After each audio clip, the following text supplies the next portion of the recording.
I never made it, but I know what it takes. I'm motivated by a mix of emotion. Fala galerinha, eu sou o professor Marcos Emiliano Marques e na nossa aula de hoje para o 8º ano nós vamos falar um pouquinho sobre o uso da vírgula, né? Eu sei que tem muita gente aí que morre de medo da vírgula, mas na nossa aula de hoje o objetivo é justamente esse, desmistificar o uso da vírgula, porque tem muito aluno por aí que não sabe a hora de colocar a vírgula, tá? Então, venha comigo nessa aula que você vai entender um pouquinho sobre os usos da vírgula, né? Então, antes de mais nada, a gente precisa entender que a vírgula ela representa uma pausa muito breve em relação principalmente ao ponto. Enquanto o ponto representa uma pausa um pouquinho maior, a vírgula representa uma pausa breve e deve ser usada em algumas situações. Aí na rotina que vocês têm em mãos, foram elencadas 8 situações bem específicas que o uso da vírgula é obrigatório. Então vamos ver quais são. Na primeira aqui, substantivos do sujeito composto, né? Quando nós tivermos um sujeito composto, nós temos que enumerá-los por meio de vírgula. Ó. João, Márcio, Lucas e Luciano foram ao cinema juntos. Aí nós temos um caso, um sujeito composto, né? Um sujeito ali que o núcleo é composto de vários, aliás, que é composto de vários núcleos. Tanto João como Marcos, Lucas e Luciano compõem esse núcleo. E ele deve vir separado entre vírgulas até para evitar confusões. Na segunda questão, enumerações e listas, né? Fui ao mercado e comprei pão, ovos, açúcar e leite. É mais ou menos na mesma na mesma premissa da primeira, né? Fui ao mercado e comprei isso, isso, isso e isso. Então, esses elementos eles têm que vir separados por vírgula, até para não haver confusão, ok? Então, quando eu tiver essas enumerações, eu sou obrigado a usar vírgulas. Lugares diferentes. Holanda, Espanha, França e Inglaterra jogarão a Copa. Aí também nós temos que obrigatoriamente utilizar a vírgula, até porque, novamente, tem um sujeito composto. Na 4, orações assindéticas. O que primeiramente são orações assindéticas? Esse A já indica alguma coisa. Que são orações que não têm a presença de conjunções ligando. As orações elas são ligadas entre si, geralmente por meio de conjunções. Mas existem orações que não precisam de conjunções para uni-las. Então, então nós temos aí, elas são sobrepostas uma à outra. Só não são totalmente sobrepostas por conta da vírgula. Por exemplo, eles andaram, pararam, se sentaram e saíram novamente. Então, eles andaram é uma oração. Pararam, outra oração. Se sentaram, outra oração. E saíram novamente, outra oração. Até porque ficaria muito cansativo um texto cheio de conjunções. Eles andaram e pararam e sentaram, né? Não há necessidade. Então, só coloca a vírgula para indicar separar essas orações.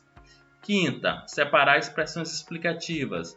Cuba, por exemplo, é um país comunista. Quando você está dando essa ideia de explicação, você vai separar o por exemplo entre vírgulas sempre, ok? 6, isolar o vocativo. Carlos, pegue a caneta para mim. O que é vocativo? Alguns devem estar se perguntando. É um termo meio que fora da oração que dá a ideia de chamamento. Então, esse Carlos aí é um chamamento. Imagina que você derrubou a sua caneta e você precisa chamar a atenção do Carlos. Você vai falar o nome dele, obviamente. Carlos, pegue a caneta para mim. Então, essa palavrinha Carlos ela deve vir separada entre vírgulas. 7. Isolar datas, né? São Paulo, 3 de janeiro de 1996. É isso que você faz, por exemplo, no seu cabeçalho, quando você coloca lá São José de Ribamar, vírgula, data tal, do tal, no seu caderno. Então, essa separação entre a data e o local, ela deve ser feita por meio de vírgula. E, por fim, o aposto deve ser isolado por vírgula, aí no 8. Mateus, o professor de Química, viajou ontem à noite. Você também deve estar se perguntando o que é o aposto. Aposto é um termo acessório da oração que amplia o significado de alguma coisa, de um determinado termo já mencionado na oração. Perceba bem aí, ó, nessa oração que eu acabei de ler. Mateus, o professor de química, viajou ontem à noite. Você observa o quê? Que se você não tivesse essa expressão professor de química, ainda teríamos sentido completo. Mateus viajou ontem à noite. Por quê? Porque esse o professor de química, ele está dando uma explicação, alguma informação adicional. Então nós temos aí, quando nós tivermos essa informação adicional, esse aposto, essa informação adicional, nós temos um aposto. Ficou claro? Então, vamos resolver as rotinas, tá bom? Assinale a alternativa em que há erro no uso ou não da vírgula. Então vamos pegar aqui a canetinha. A gente vai encontrar qual é a única que tem algo errado, né? Que o uso da vírgula, ou faltou vírgula, ou tem vírgula onde não deveria ter. Então vamos lá. João, Marcos, Felipe e Júlio compraram todas as mesas da loja. B. Bahia, Ceará, Tocantins e Paraíba possuem muitos doentes de Covid. Letra C. Nós estamos calmos. Já vocês, né? Aqui nós não tem como ser essa daqui. Né? Separando aqui duas orações, sendo que a segunda o verbo não aparece. Nós estamos calmos, já vocês não estão. É a ideia que se subentende. Né? Orações aí assindéticas. Na letra D, nunca te vi e sempre te amei. Também aqui temos duas orações, né? Verbo amar, verbo ver, separadas aí entre vírgula. Perfeitamente possível, não tem erro aí não. O erro ou está na A ou está na B. Vamos ler a B. Bahia, Ceará, vírgula, né? Tocantins e Paraíba possuem muitos doentes de Covid. Eu preciso separar esses elementos. Afinal, o Ceará, Tocantins não é um estado só. Então, provavelmente é essa. Vamos reler essa letra A de novo. João, Marcos. Aí você deve estar falando assim, mas deveria ter uma vírgula aqui. Mas por que não? Esse nome não pode ser composto? João, Marcos pode ser uma pessoa só. Então, não tem elementos sólidos para dizer que essa está errada. Agora, essa daqui nós temos. Então, a letra B.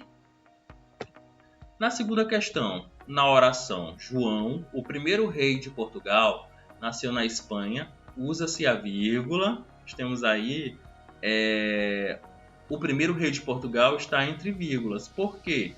Vamos pensar o seguinte. Vamos tirar essa informação que está entre vírgulas para ver como fica.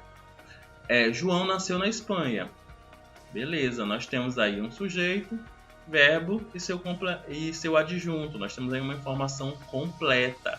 Então, essa informação que está entre vírgula só pode ser o quê? Um aposto. O que é o aposto? É um elemento, né? Um termo acessório da oração que vai dar uma informação adicional, uma informação meio que acidental. Ele não era obrigatório para que a frase fosse inteligível, mas ele se instalou ali para trazer uma informação adicional, para dizer que esse João que é falado é o primeiro rei de Portugal, um aposto explicativo, ok? Nós temos aí uma tirinha na terceira questão em que H fala o seguinte: não tenho dinheiro para pagar a consulta, doutor. E o doutor fala o quê? Tudo bem, H, podemos dar um jeito. Né? Nós temos, na verdade, duas vírgulas aqui. Ó. Aqui é uma e aqui outra. Observa o seguinte, que esse doutor e esse H, né, o nome dessa profissão e o nome desse indivíduo, estão sendo mencionados para chamar a atenção. Quando eu tiver esse elemento separado por vírgula para chamar a atenção, né, tudo bem, H. Eu tenho um vocativo. Então, um vocativo é aquele que expressa chamamento. E por fim, qual das orações abaixo não deve possuir vírgula? Na letra A, São Luís, 18 de outubro. Obviamente tem que ter vírgula sim, nós falamos isso, que a vírgula serve para separar o local da data. Tem que ter vírgula. O leão sobreviveu a todas as armadilhas. Epa! O que essa vírgula está fazendo aqui? Separando o sujeito do predicado? Não. Eu não posso ter uma vírgula que faça a separação do sujeito do predicado. Ao contrário, não tem que ter vírgula aí de jeito nenhum, porque eu tenho o sujeito da ação verbal e o verbo. Então, entre eles, eu não posso ter vírgula. Então, está errado. Embora essa outra vírgula aqui esteja certa. Embora essa outra vírgula aqui também esteja errada. Armadilhas de onde? Da mata, né?